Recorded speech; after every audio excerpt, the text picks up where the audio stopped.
We're here. You say how much, okay? I literally just got.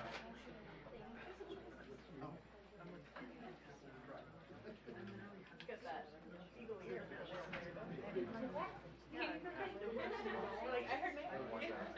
By reputation, it's like all of us. Plan's a good one. None of us know each other. None of us know each other. We don't even know about each other.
Jay, how much time are we going to have? So, a lot of questions. Start running? No, how much time are we going to have? No, sir. If you're asking good questions, he'll keep going. Once it get repetitive, he'll... Do you think we're gonna start right at 3? I'm sorry? Do you think we'll start right at 3? What time is it right now? 6 p.m. 2:58. Tell him it's 6 p.m. Probably. I work for him. He doesn't work for me. Tell him it's 6 p.m. Just think of rolling and showtime.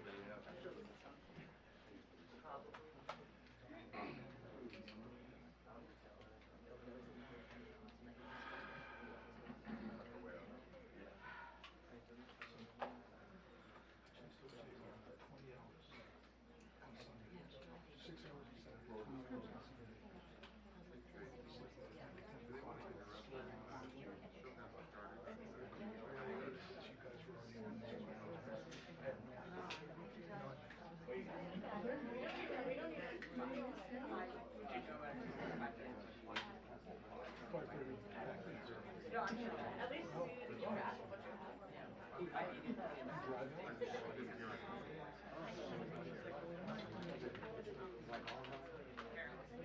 Yeah, I know.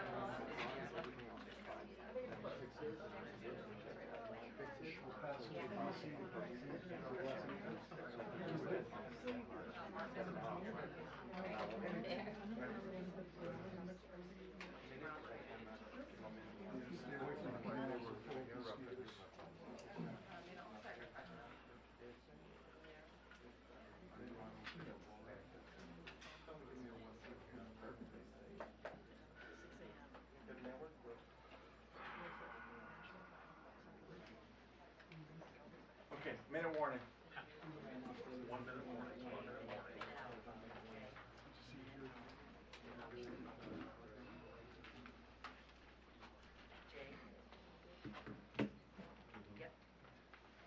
Everyone good?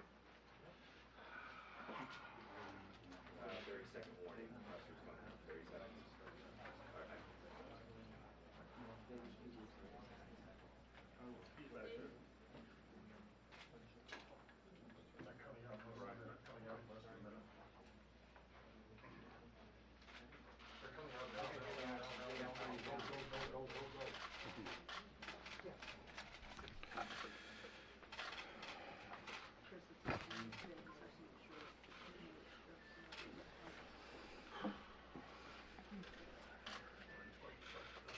Carla, we're going to leave that door open. Yeah, we don't have a choice. Sheriff is. Okay, where's Carlos? You got everybody? Yeah.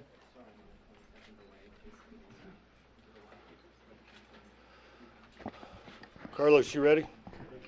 All right. All right, good afternoon, everyone. I'm obviously Sheriff Lombardo, Clark County. This will be our fourth media briefing since the incident took place yesterday evening. I'm going to give you just a short synopsis of our updates, and then we have other individuals here standing behind me that are going to make some comments, reference other issues associated with today's events. So there's two things we're attempting to achieve. One is we have to finish processing the scenes. We have 3 separate scenes we are working out. Actually, it will be 4 at this point. So we have the 32nd floor of the room at the Mandalay Bay. We have the event location, the house in Mesquite, and then now we have SWAT standing by getting ready to hit the house in northern Nevada. At this point, we did, in the last briefing, I was unable to tell you what we retrieved from the house in Mesquite. We retrieved in the excess, Aaron, how many firearms was it? 18. In excess of 18 additional firearms, some explosives, and several thousand rounds of ammo, along with some electronic devices that we are evaluating at this point. I mentioned that SWAT is about to breach the house up in northern Nevada, and then I'm going to give you an update on the casualty numbers. We are currently standing at 527 for individuals injured, and individuals that have died or passed away, 59. So what we're doing at this point, we have several people calling about personal items located at the stadium. We are not done processing that scene yet, and once we are done processing the scene, we will make arrangements for people that attended the stadium that believe they have personal items there to respond to the area, and we will help you retrieve your items. At this point, I want to bring Greg Castle forward from the County Fire Department, and he will give you an update on the Family Resource Center. Prior to that, I think it's important and I appreciate for you to put this out, for the people's families that are responding to the Las Vegas area. Some local proprietaries have offered up rooms for the family members at no charge, and that is the Boyd Group, Stations Casinos, the South Point with Mr. Gone, and also Siegel Suites. So one more time, the Boyd Group, Stations Casinos, the South Point with Mr. Gone, and the Siegel Suites. So individuals responding to the Las Vegas area in need of accommodations, those individual properties will accommodate you. So Greg. Thank you, Sheriff. My name is Greg Castle, Fire Chief of the Clark County Fire Department. And as the Sheriff said, there's a couple things I want to mention. The first off is the Family Assistance Center. The Family Assistance Center is set up right now. It's a combination of police department, fire department, the coroner's office, and other local entities working together to provide the services for the families and for the that are coming into town or that are still here trying to handle what has happened with their loved ones. They're providing all kinds of services. As the Sheriff said, many places have stepped up to provide flights, housing, food, transportation, and many other things. So that's a wonderful thing for our community to have come forward and have done. This facility is located in the South Hall of the Convention Center, S2, and it's pretty much taken up the entire South Hall. There's also a donation drop-off area that's been set up to facilitate people wanting to drop off non-perishable goods over there at that site, water and so forth. That entrance to that is off of Sierra Vista, right just west of this Convention Center Area Command Metro building at Joe W. Brown and Sierra Vista. So I'd like to take an opportunity right now to thank the men and women of the fire departments, the Clark County Fire Department, obviously very near and dear to my heart, Las Vegas Fire and Rescue, Henderson Fire Department, and North Las Vegas Fire Department, as we were all teamed up there last night doing what we've trained for so many years. We wish would never happen, but we definitely had a plan in place, and we were able to execute that plan as well as we possibly could. We had 108 firefighters on scene. We have 155 unit hours just for the Clark County Fire Department alone spent last night handling that scene teaming up with our partners from the law enforcement to reach as many people as fast as we could and to try to do as much as we could for the community. I also want to take a moment to recognize Community Ambulance. They were there as a standby medical at that scene last night. They had 5 or 6 ambulances there. They immediately threw critically wounded patients into their ambulances and transported from that scene. And also American Medical Response, AMR, and Medic West Ambulance. They brought all hands on deck. They brought in all of their employees. They rallied everything they could, from pickup trucks to vans to all their available ambulances, to bring extra medical supplies down to a staging area for us and to make those resources available to our community during that time of need. So I want to give a big shout out to those private ambulance companies that have done a wonderful thing for us last night as responders. And from the fire department side, I'll take a few questions. Are you able to say how many ambulances? I could not quantify that, but I have worked here for 30 years and I have never seen that many ambulances that I saw last night. Tens, dozens, hundreds? Dozens and dozens. You said 108 firefighters. Is that 108 Clark County firefighters? That's 108 firefighters combined from those resources I mentioned, those 4 fire departments. What types of injuries were there to the people transported to the hospital? Was it mostly gunshot wounds? There was a wide range of injuries, from gunshots to shrapnel wounds to trample injuries to people jumping fences trying to egress and getting hurt one way or another. So it was a wide range of those types of injuries. Chief, will you explain comment or tell us what the staging process is? There's some who said it took a long time for people to finally get into the venue, or rescuers to finally get into the venue. Well, we had multiple branches and divisions set up last night to cover that large area, and I can't speak to how long it took them to get into that venue, but we had some issues right out of the chute, or right out of the start, because things were going on. We didn't know where the gunfire was. We weren't sure it was safe to commit our people at that time, and that's some of our policies and procedures are to try and make our people as safe as possible. We know they're going to go into a dangerous situation. That's why we do it in a format called a rescue task force with the police departments. 4 of our personnel, 3 to 4 police officers going into harm's way, which is something that even 10 years ago in this valley would have never taken place because we had never trained on it. We had never planned on it.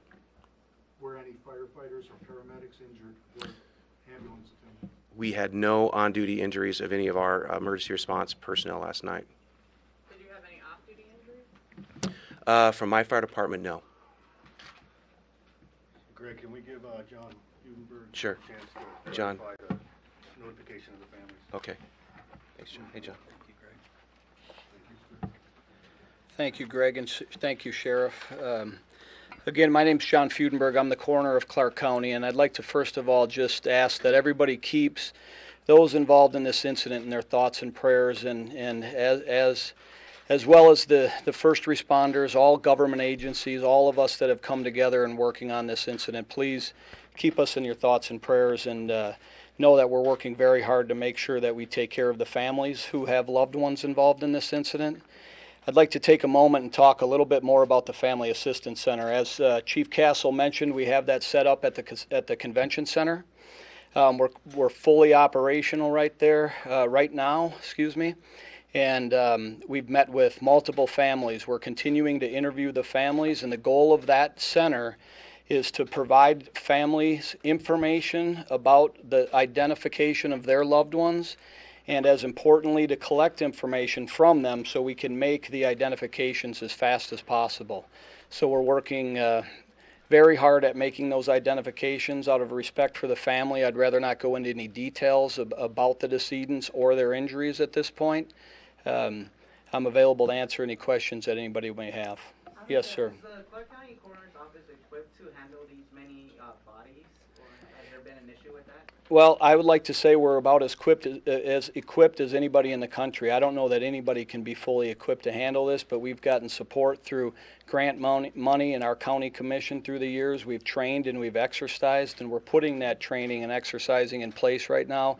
And I think our staff, along with the police departments and fire departments, are doing a heck of a good job in handling this, all things considered. We have to ask. Yes, sir, Ken, go ahead. We have to ask, do you have enough space at the coroner's office for 59 bodies? We do have enough space right now, yes. Sir, go ahead.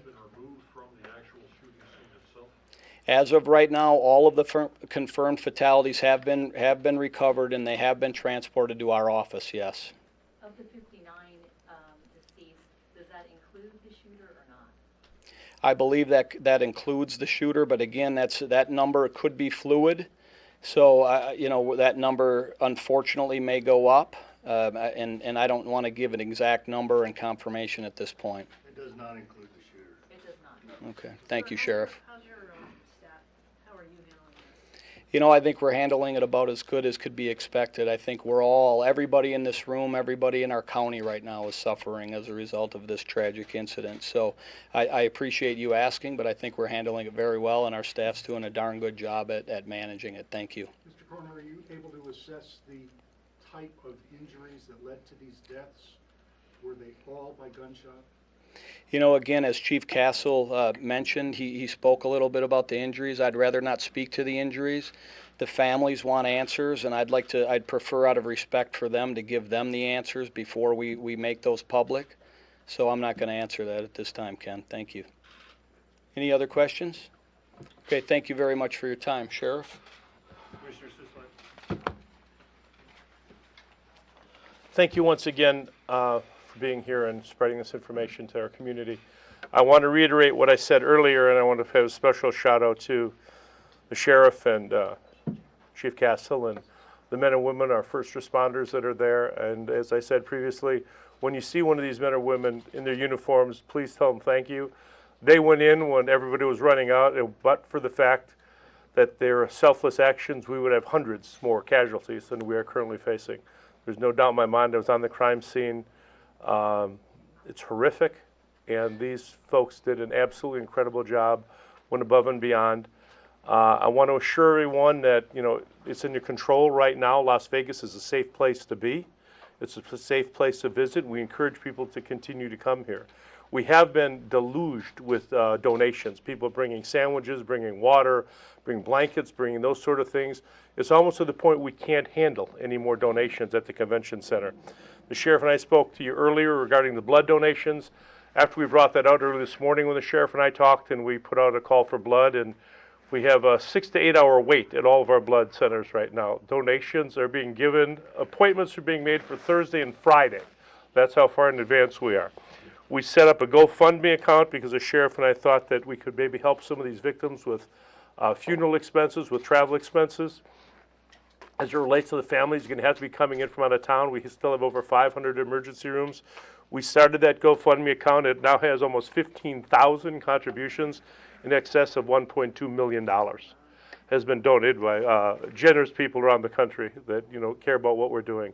The hate that this one individual, this lone wolf, rained down on our community and on the MGM Village Park was met with an outpouring of love by our entire community.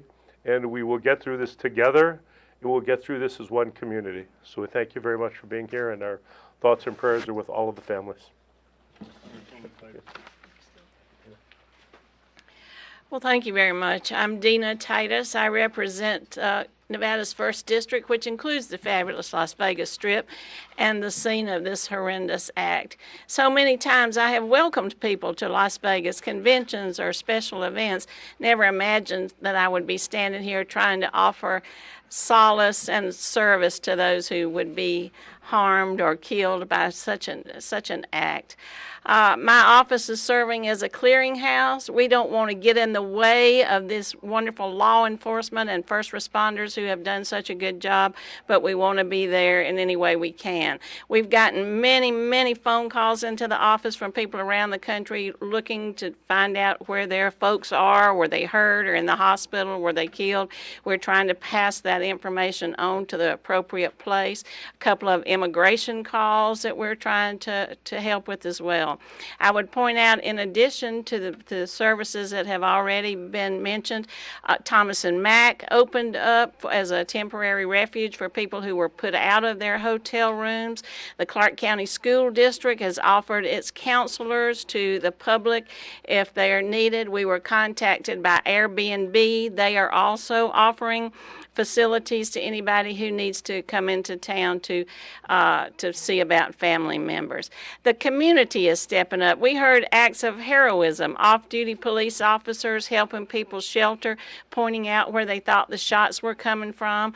A friend of one of my staff members was being trampled. They were running out. Somebody grabbed them, pulled them into a van just to be safe, a total stranger. We were standing on the corner outside of UMC, and a car slowed down and said, "Where can we go to give blood?" That's the kind of community that we have here. Las Vegas is resilient, and with everybody pulling together, we will get through this. So thank you very much to law enforcement, first responders, our fire department, those medical personnel who were taking care of people in the parking lots of hospitals. Everybody stepped up, and we can't say thank you enough.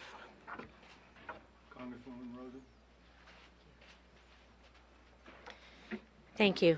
I'm Jackie Rosen, and I represent Nevada's 3rd District, just right outside the Las Vegas Strip. And I reiterate what everyone said here, our first responders, our hospital staff, our hotel staff, firefighters, ambulance, police. And I stand before you not just as a congresswoman, but as a mother, a daughter, a sister, a friend, and a member of this community. And like Congresswoman Titus said, we are a strong community. We know how to fight, we know how to be resilient, and we know how to pull together, and that's just exactly what we're going to do. So today we're going to come together with all of our community partners, our hotels, Airbnb, our Lyft and Uber, our taxi drivers. We're going to do everything we can to support the victims, their families, and we're going to move forward, and we're going to do it together in strength. So I appreciate everybody's support that's helped us. Again, thank you. Sheriff, thank you. And not a lot to add to what's already been said here. I'm United States Senator Dean Heller, but what I do want to add is that we'll never forget October 1st, 2017. Think about that. October 1st, 2017 will be a day to remember here in Las Vegas. And it's a day that we'll remember for years to come as we remember and think about how dangerous this world can be. I am very grateful to the Sheriff's Department, all the first responders, and everything that they've done. The help and the support from people around the country, the number of phone calls that we've received, the condolences that are flowing into this community is second to none. And I want to thank our whole congressional delegation for working together, linking arms, and trying to move this community forward. Nevada is strong. Nevada will remain strong. We'll get through this. We'll all do it working together. Thank you.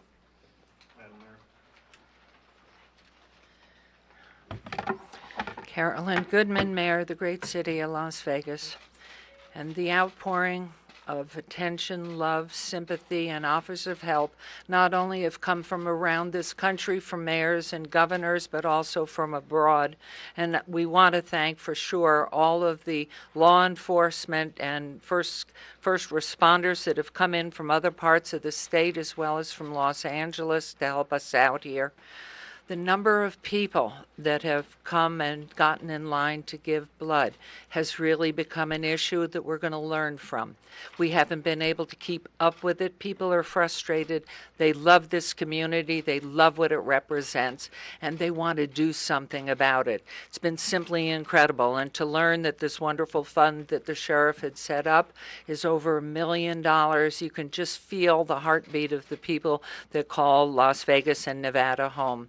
Most especially in talking, and I spent last night in the hospital at UMC and over at Valley to talk to some of those who were less seriously injured, how confused they were about the issue there, because as you know, when you go to one of these outdoor entertainment and even the inner side, the arena ones, you're usually given a bracelet identification.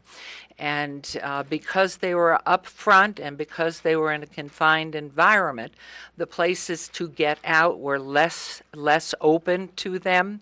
But the sounds and talking to the patients, hearing different sounds because they're thinking it's fireworks or it's part of the technology of the music that's being played, they could tell me that they were thinking it was coming from different areas. And the fact that our first responders and law enforcement acted so quickly, so professionally, and attended to the need right then and there, and were able to get up into the Mandalay Bay in 4 minutes is simply an incredible feat.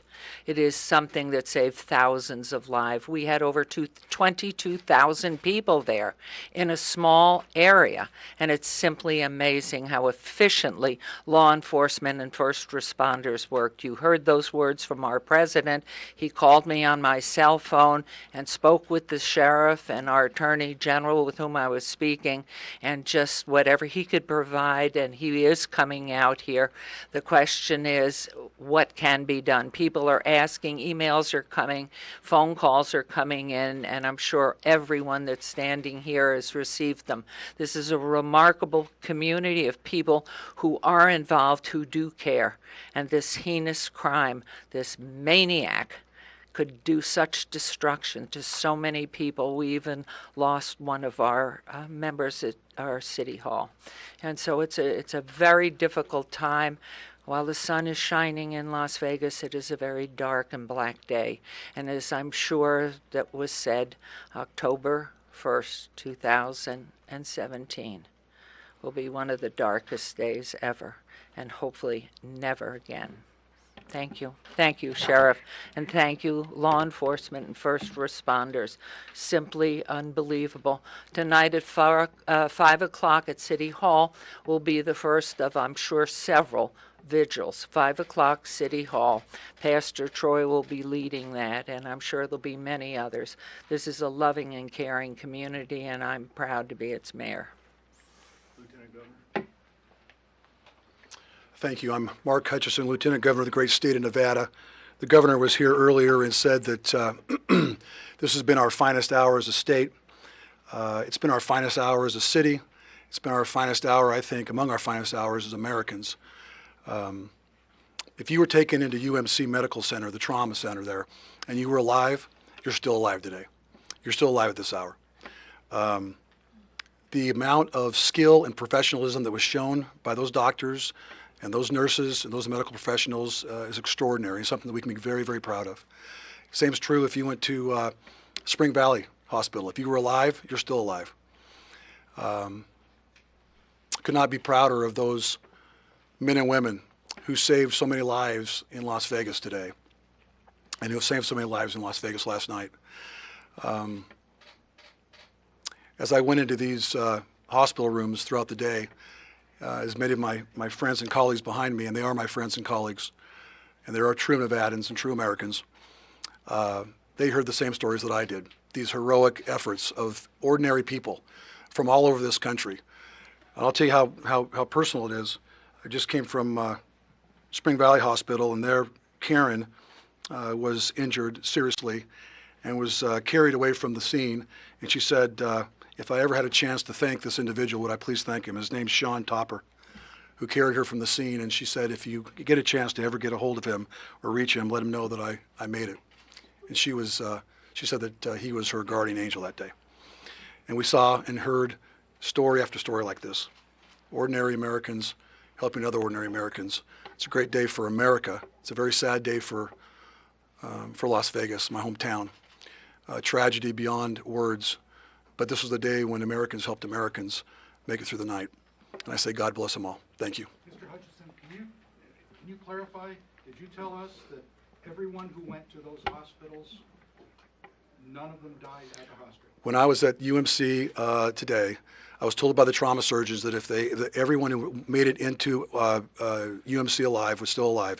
There were those who were not alive when they arrived. That was the latest information that I got as well. There may be more updated information, but that was the information that I got, and wanted to make the point that there was extraordinary skill shown by the medical professionals at UMC.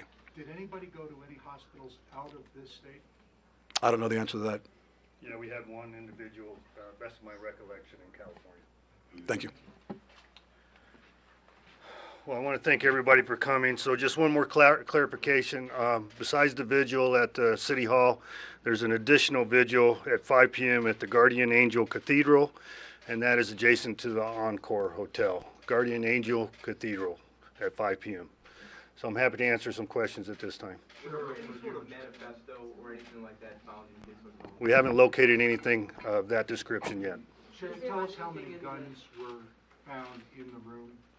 16 in the room. 16 in the room. Can you tell us what kind of rifles he used to shoot? We have calibers ranging from .308 to .223. Is there any evidence that he videotaped himself, phone or laptop or any kind of device? I'm not aware of that at this point. Was there any sort of surveillance? One at a time, Was please. there any sort of surveillance that he had set up to protect himself? I'm not aware of that. Sheriff, I've been hearing that, but I'm not completely aware of it to testify to it, so. the woman that you were In the looking amount. at as a person of interest that you Uh-huh. determined you didn't think had anything to do with this, now that you have found 18 more guns in their home and they apparently shared a home, do you revisit that, and how could someone not know that all of that was inside their home? I didn't say we were discontinuing the investigation into that female. We are continuing the investigation into that female. There are several questions that need to be answered, similar to what you propose, but she is currently out of the country. We are making arrangements to contact her upon her return. Sheriff, she's in the Philippines? No, I believe she's in Tokyo. Sheriff, so 16 guns in the hotel room, 18 at the home in Mesquite. Were there any other weapons recovered as part of this? We had a handgun also in the hotel room, and I'm not aware of any other weapons. A handgun in addition to the 16? Huh? A handgun in addition to the 16, right? Yes, ma'am. Did you find anything in the suspect's car at Mandalay Bay? Yes, we found some, I believe it was fertilizer. Is that correct, Todd? Ammonia sulfate. I can't recall the chemical compound. What is it? Ammonia nitrate. Within the car. We didn't have any compounds additional to that. Sheriff, you mentioned finding explosives at the Mesquite home itself. Correct. What are we talking about? The improvised stuff, Anto? No, I believe it was tannerite. I believe it was tannerite. Have you been investigating any kind of a gambling debt, like huge, you know? No, I also saw that on the internet and presented in the internet. I believe some journalism research produced that, but we haven't had the opportunity to evaluate it. Sheriff, why is SWAT team up north? Why are you sending a SWAT team up north? Do you know what's in that house? No, we don't, ma'am. We have to, as part of the SWAT team is attachment of our armor personnel or our bomb squad, and we want to ensure that there's no booby traps available. Did you use that Mesquite as well? Yes, we did. Were any of the weapons modified from their original purchase? I mean, We believe so. We haven't broken them down. The ATF hasn't evaluated them yet, but we believe, I don't know if the sear pins have been filed or whether they've been converted to fully automatic. Would the weapons be characterized as assault weapons? Slow down, please. Have we found anything in any of the places that you've searched? Computer hard drives? Yes, we have. Anything else like that? Yes, we have. We haven't evaluated them yet. The FBI has given us their resources to evaluate those. Would the weapons be characterized as assault weapons? Yes. Would they be, were any of them modified or purchased automatic? I'm not aware of that. We are aware of one gun dealer that has come forward to say that he had sold the weapons to the suspect, but we are aware of some other individuals that are engaged in those transactions. Gun dealer in Las Vegas? Huh? Gun dealer in Las Vegas? Not aware of Las Vegas. We're aware of Arizona so far, but we're working on further. Was this just as simple as he had a huge suitcase and brought it all in himself? No, there were several suitcases. I can't give you the exact number, but it was in excess of 10. So, Do you know how long he was at the hotel for? from the 28th. So he methodically just kept bringing suitcases back and forth and no one thought the wiser, or maybe they, it's a big place, I get it, but. I wish that would have happened, ma'am. Is there any Absolutely wish that would have happened. He visited the Harvest Festival during that time since he checked in? We don't have any evidence of that. Did he have a working motive at this point? No, we don't. Did he stay in one room, two? It was one large suite that had 2 rooms. Can you explain what led you to the 29th floor instead of the 32nd and just how you got to In the interaction with security, they believed it was between the 29th and the 32nd floor. And we had to evaluate each floor moving up. Is there any Did you belief find that the he room was because of the here smoke? prior to this weekend? Maybe there was some talk that he might have been at Life is Beautiful or a different music festival? We are researching that. We had information that he may have attended Life is Beautiful, but we haven't confirmed it yet. Did you find the room because of the smoke detector, because of the broken window? What led No, we had complaints from customers into security. And did the SWAT team break down the door? Yes, they did. Was he engaged by security before police arrived? No, he engaged security. He shot through the doorway and struck security guard. Was unspent ammunition found in the room? Yes. Did he say how much? I don't know. Was the security guard killed? Okay, please, slow down, okay? Was the I don't think as fast as you. Was the security guard killed who was shot? No, he wasn't. He was shot in the leg. Sheriff, there are reports the shooter might have been employed by a federal agency. Is there any truth to that? I can't confirm that or deny it. We are still evaluating that. Sheriff, it might be a little soon to broach this idea, but are you and some of the casino owners and the property owners starting to think about plans for reevaluation and enhancement of security? Target hardening, absolutely. That's a continual conversation. Recently, everyone is very aware of the Bollard project, and that was the intent to prevent any harm associated with that. So target hardening, evaluating customers will be a continual basis. Can you expand on the relationship between the man and his roommate? We believe they're, my understanding, they're boyfriend, girlfriend. Sheriff, what's the distance from the room to where the shots landed? I would measure by sight, just through my hunting background, in excess of 500 yards. Did he use scope? He had scope on some of the rifles. And did he use multiple rifles during the assault? Yes, he did. I don't know whether he used all of them or not, Ken. I don't know that yet. We have to break them down and evaluate them. Sheriff, I heard on coming in from the airport, they had a witness who said an officer shielded them. I just want you to expand on the role of your officers during this emergency and let us know how they're doing too. Yeah, I mean, that's a very difficult question. Well, it's not difficult. It's a very hard question for me to answer because of what they did, the heroic acts.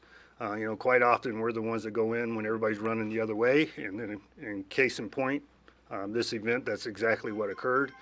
And we asked the officers who are well trained to address these type of events, active shooter events. But this is different than anything they've trained for because the active shooter is unreachable.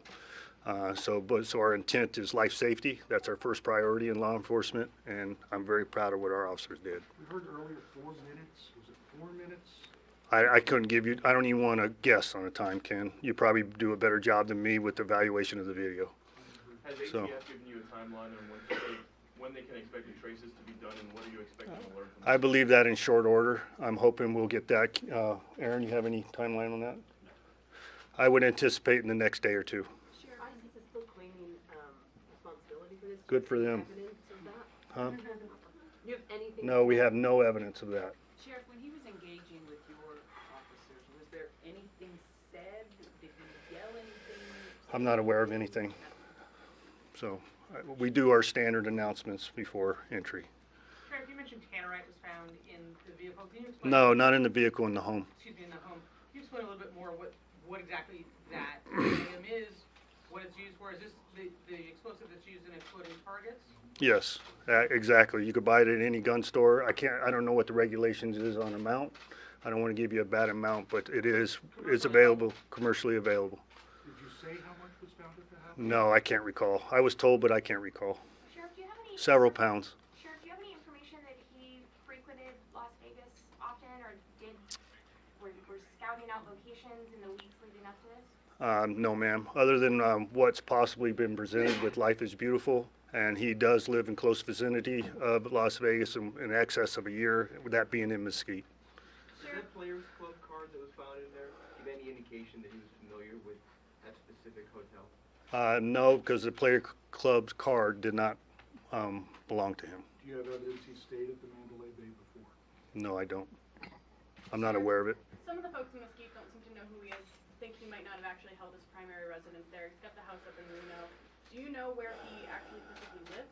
I believe it was Mesquite. I think I saw a posting, depending on the accuracy of the internet, that the neighbors were familiar with the individual, but he was reclusive. Can you walk us through it all from the minute that the shots rang out to how you guys got to the hotel room? No, all the officers, this will be the last question for you. All the officers were assigned to the event. We do have officers that were assigned for other events inside the Mandalay Bay as a matter of weekly practice, specifically the nightclubs. But I'm sure they were not aware of what was taking place, similar to the officers at the event. Officers took it upon themselves to help the customers exit the grounds, and some officers took it upon themselves to immediately go to the Mandalay Bay. There was a team of 6 officers that approached security. They went up up the elevators after discussing the situation with security and obtaining intelligence. And they checked each floor by floor until they located where they believed to be the room. Subsequently, they approached the room, received gunfire, they backed off, and SWAT responded.